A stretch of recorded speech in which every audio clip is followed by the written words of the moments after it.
Hey folks, Malcolm here. It is 6:20 p.m. on Thursday, and I'm about to play in my fifth game of the U.S. Open Chess Championships. This round I'm playing against George Leonard, who's rated 1829. He's beaten a couple players around my rating range and drawn one, and then he's lost to a couple players rated 2,000, 2,100. So the fact that he drew somebody that's rated a little bit lower than me gives me some hope here. And last time I played the guy that's rated just above him, actually 1838, so 9 points higher. I was winning against him, so I should have some hope here. Also, to my benefit is the fact that I'm playing white, actually. So instead of having to play black against a better player, I get to play white against a better player. The downside there is that means probably next round I'm going to have to play black against players that are my own rating. So that's going to be a little frustrating. It's a lot easier to, when you're playing somebody your own skill level, to be able to dictate the game by playing white. But we're going to see how it goes. Well, I need to pack up and head over now, as is always true. But I'm excited. I'm feeling good. This is going to be a fun game. I will say that I'm glad that we're halfway through. I have either 3 or 4 games left. I have Thursday, Friday, Saturday, and then there's a game on Sunday that I can't make because of my flight. But right now, I'm tied for second for a prize for my rating range. So if on Saturday it looks like I have a chance to win that, where first prize for my rating range is $1,500, if I have a chance to end up top 4 there, then I'll probably move my flight because moving the flight would not cost as much as the amount of money that I could win by sticking around. So I'll have to see. But yeah, I'm glad that we're in the second half because it's really tough to wake up every day and know that I have to do something this difficult for this many hours after working all day. It's hard. It's a lot of fun. Don't get me wrong, and I'm excited to be here. It's just I want to be honest about where I am mentally. Anyways, I'll see you guys after the game. I'm looking forward to it. Just gonna go settle in, play my best. See you guys later. Hey guys, Malcolm here. It is 11:30 and I got done playing my game. We played a complicated Sicilian. First, before the game started, I was talking to all the people around me, but my opponent wasn't there, and they finally said start your clocks, and I started my clock, and like 20 seconds later, he shows up, and he's very nice, and he shakes my hand, and then he realizes the clock is running, and I feel like a dick, because I started the clock before he sat down, but like that's what you're supposed to do, but I like wasn't sure if it was wrong. He didn't seem offended by it, but I was concerned that I'd broken some etiquette rule, because he was so close to when he was supposed to be there. I think what I did was okay, but I was worried about it. And so we played the game, and so I ended up losing a really long game that I think I had some chances in, actually. My opponent was very complimentary after the game. The two of us sat down and went over the game a little bit, and he was very nice. And he was like, oh, I had no business winning that game. You totally had me in the mid-game. You were going to be up 2 pawns, blah, blah, blah. Which is fair, but like I told him, I was like, well, beginning of the game skill and end of the game skill both count, and apparently you have more end of the game skill than I have beginning of the game skill.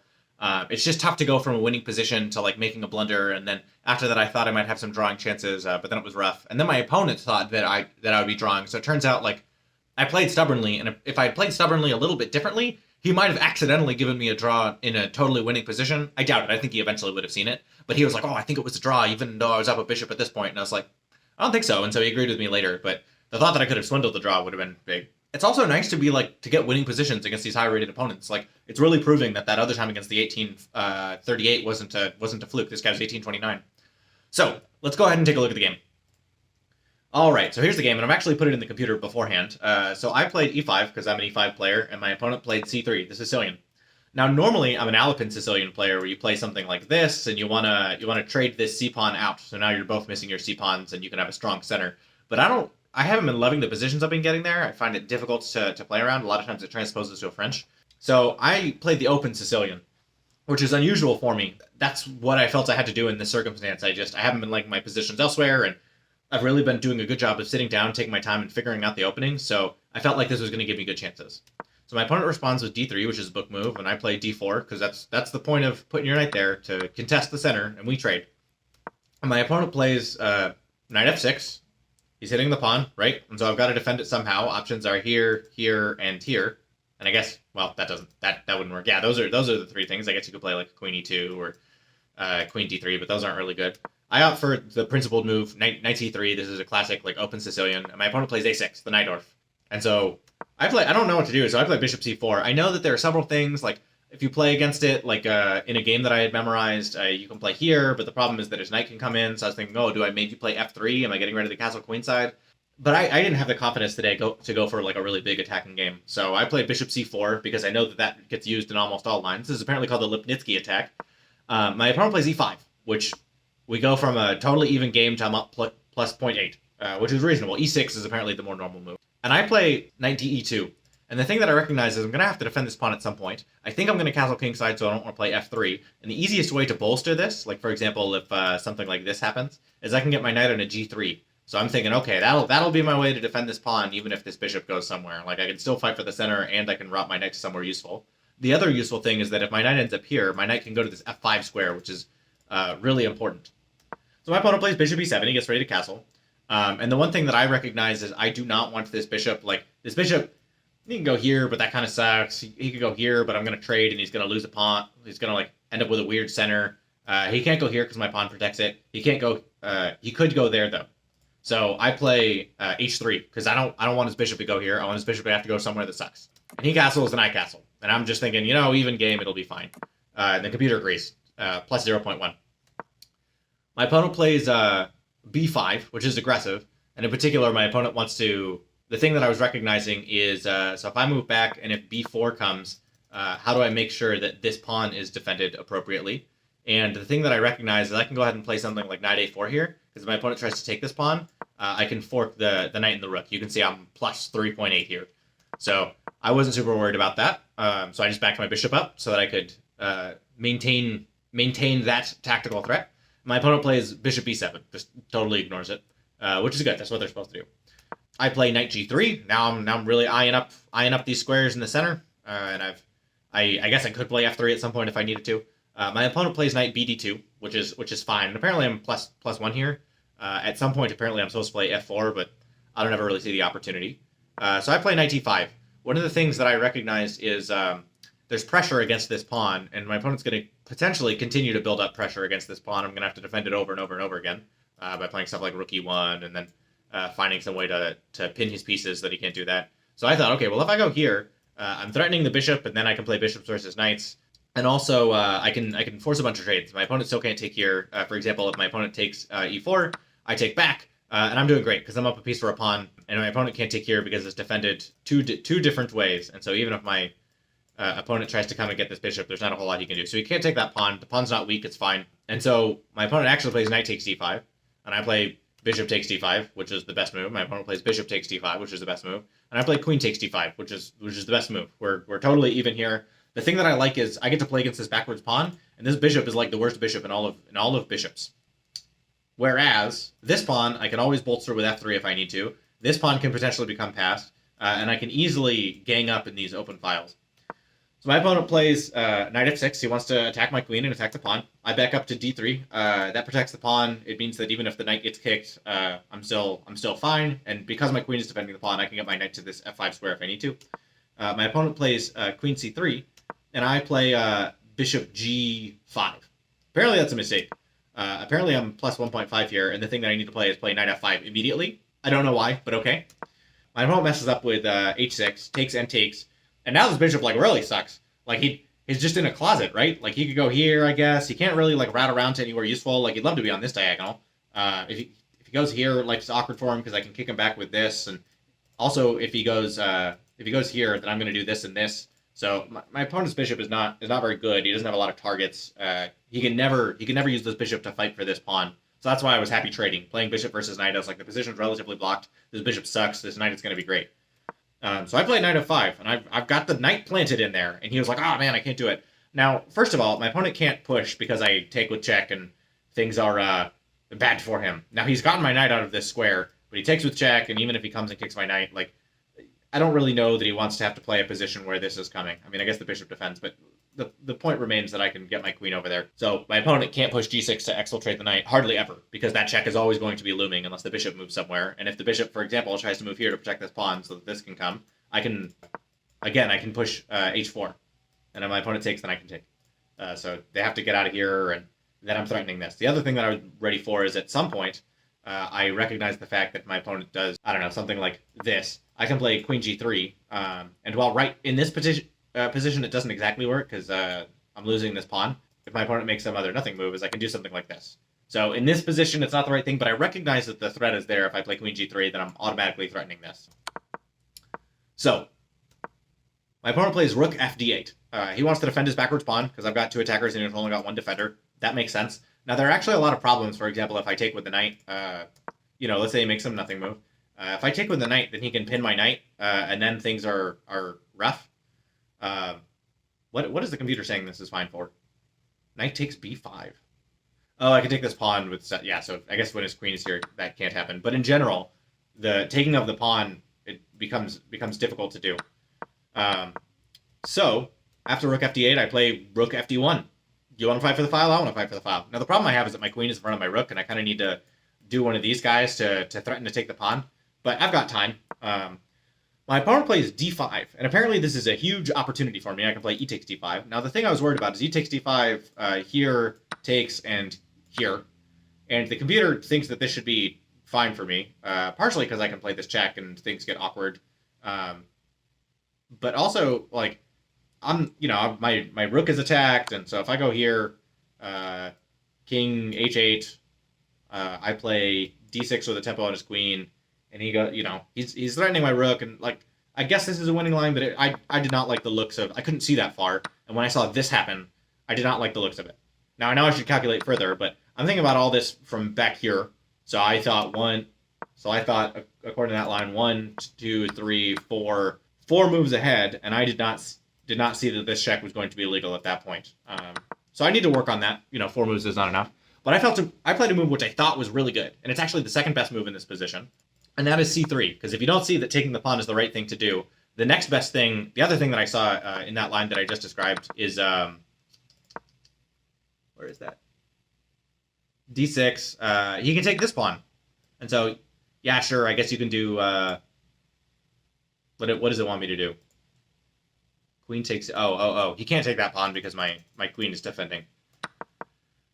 Yeah, I didn't see that either. I was concerned about it all. Rough. Well, for not having seen anything, playing the second best move is great because now I'm threatening to come over here. If my opponent takes, I can just take back the queen. I'm still bolstering this knight. Now I'm threatening another backwards pawn. His bishop still sucks. I can still have check threats available. And if my opponent pushes, then I can just take it. And now he's got an isolated pawn that can't be supported by anything. Instead of a backwards pawn, he's got an isolated pawn, which I feel like is even worse for him. So he pushes, which is the best move, and I play c takes. And he plays e takes. So now I'm up 0.6, 0.7. And I play the best move again, rook ac1. This queen's got to move somewhere, and that threatens for me to be able to move here. So my opponent plays the best move, queen e5. This doesn't threaten anything. My queen defends, and my pawn defends. So he's not threatening anything, but he's still defending his pawn, which is important. Now I played a move which I thought was really good here. First of all, I can't just take. So if I try to take, takes, and I'm down a rook. So that's no good. Can't do that. And I was trying to figure out, is there some way to pile up here, and I can't get my rook there, and I can try and move up and over, but then this comes, and I got to move back, and then it's going to be tough. At some point, he could play rook c8 and take control of the open file. So I didn't love that. So I played what I thought was a really clever plan. I played b4, which the computer thinks is a mistake, but I'm not entirely sure why. My opponent plays rook e8, which is fine. He should contest the open file. And so now the thing that I was originally planning to do is play rook c5, and I think that that's the best move. Queen f3 is the best move. Okay, clearly I'm missing something in this position. I wanted to play rook c5, but I thought I'm concerned that there might be tactics. So first he's attacking this pawn, so that's why it wants me to play something like queen f3, I guess. Well, I was thinking I want to play this. I played f3. I played f3 to defend this pawn because I saw that this was coming. I just wasn't ready to play this quite yet because he would just take, and then life is bad for me. It doesn't matter that I'm behind this pawn. It's protected from the side. Things are bad. So my opponent plays queen e6, which doesn't make any sense. I guess at this point I can probably take the pawn. Is taking the pawn the best move? No, it's rook d2, which I don't see. Oh, he's attacking this pawn. Right. So I play a3. I know that's coming. I don't really care if his queen comes in because then I can just do this or this. It doesn't. It matters which one, but I don't know which one's the right one. We never got to that point. And my opponent plays queen b6. Now, apparently this is a blunder, and this is another position where I should, in theory, play rook c5, get behind the pawn, supported by my own pawn, and then take it, takes and takes. Because now that there's a rook in front of my queen, I'm not at threat of getting pinned. But I play rook c2, which gives up some of the advantage, and my opponent plays a5, which is wrong. And then I played a plan which I thought was really clever. I spent a lot of time on this. I played rook c5, which is not great, but my opponent took, which I saw. Then I played rook takes b5. So, here are the things that I saw. First of all, my opponent's queen is attacked. So he can play rook takes, and then I play rook takes, and then if he takes here, then I'm winning a rook, right? So that's bad for him. So he can't try and take the pawn to trade queens and like be up the pawn. If my opponent takes, then I take his queen, and even if he's pushing, it doesn't matter because I'm here, right? What are the other options here? My opponent can play like queen a6 or queen a7. My opponent plays like queen a7. I have several different options, but all of these seemed fine for me. My opponent played queen a6, inducing a pin here, but because my queen's defended, it doesn't matter. So the thing that I played, sort of inducing further trades, is rook takes here. And that's fine, but it's better if I play a takes b4, because this pawn's going to be weak and it's probably going to be captured, but he has to invest time and effort capturing it, which might weaken this pawn further. So my opponent takes, I take, he takes, and then I take this pawn. And I spent forever thinking about if I was going to take this pawn, because the thing that I saw happening is rook d8, right? So he's got 2 attackers, and I've got 2 defenders, but what happens when this rook swings around and attacks, right? What happens when that happens? Now he's got 3 attackers, I've got 2 defenders, so I've got to like mosey my king up, but he might be able to sort of like check me and further complicate the position. But I saw this and I thought it was fine, because I was like, okay, well, I'll either be able to move my king in, or I'll be able to like swing my rook around to defend this rook, and then I can move the knight somewhere. Like one of those two things is going to happen. And so I played f4, and the reason that I played f4 is that let's see why king f2 is wrong. King f2 is only marginally more wrong. King a2 check, king e3, king yes. Well, he'd take that pawn, so I wouldn't do that. I'd play king f1. And this pin is uncomfortable, and I have to find a way to unwind. And it turns out there are some ways. But I play f4, thinking I'm going to play e5, and then I can move this knight. And so he cuts me off, preventing my knight from retreating. That's fine. My knight could go here. The problem is that it wouldn't be defending the rook, and it prevents me from stepping up with this rook to allow this to happen. So I play here, and my opponent plays here with tempo on my rook.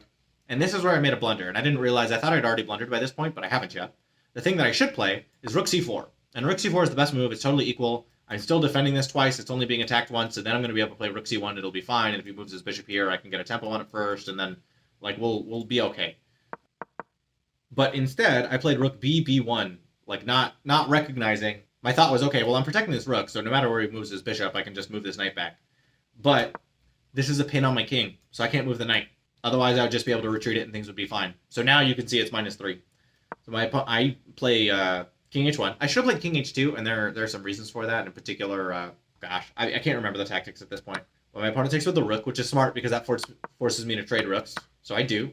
And so now I'm down a pawn for a piece. And if I can manage to trade everything, then he can't mate me with a bishop. So what I have to do is find a way to trade the pawns and then trade the rooks. And so that's going to be difficult, but I figure if I'm going to do that, first I should threaten the f7 pawn. And if he pushes, then I can push, and then he's got to go somewhere like this, and I can push and take, right? So his only method of recourse is to walk his king up, and then I play g4. Now g4 is wrong, but the thing that I liked about it is this king is not going anywhere. Like, he can't go forward, he can't go sideways. His only move is here, and if I can play here and here, then his king's not going to be in the game. So that should be to my advantage. And if I can ever walk my king up, which he will at some point have to mobilize his rook, then I should have some chances to be able to like come and mate him at least. So he has to play accurately from this point. And so let's start moving a little more quickly here. Rook a7, he wants to trade rooks. It's defended by his bishop. Rook b4 with the tempo on his bishop. Rook e3, h4, which is the best move. King h7, which is fine. He did not want this to come with check or this to come with check. Too hard to calculate. So he just moves back because he's going to have to do it anyways. He might as well not lose a tempo doing that. I play rook e4, getting a tempo on his bishop. And then I thought about playing king g2 here. But the thing I was worried about was this. And then if he does something like, yeah, he first of all, I guess he could take that pawn. Yeah, so if he moved here, then I would have to do this. Okay, yeah, I saw that. This is what happened in the game. Sorry. He plays rook a3, cutting my king off. I could attack his bishop, but I don't feel like that matters. I want to try and create a passer. And my opponent gets behind me, and again, because he's defending his bishop, and now that I've undefended this pawn, like this was a weak move at this point. But now the rooks are off. So again, if I can trade the pawns, I've got a chance here. I'll move my king up. He moves his bishop up, forcing me to trade. He moves his bishop back, defending the square before the queening square. I move my king up. He moves his king around. My pawns defend, so he's got to work his way around. I move my king up. He moves his king up. I move my king up. He moves his king up. King f5, king e7, king e5, bishop f6. And my opponent thought that if I go here, then, he moves around, I go here, he goes here. And then he thought that he wasn't going to be able to get me out. But you can see the computer doesn't agree. Like, he's just going to walk his king around. And when he goes here, I've got to get out. And now he's at the point where like he has to force me out and around. And so he should be able to.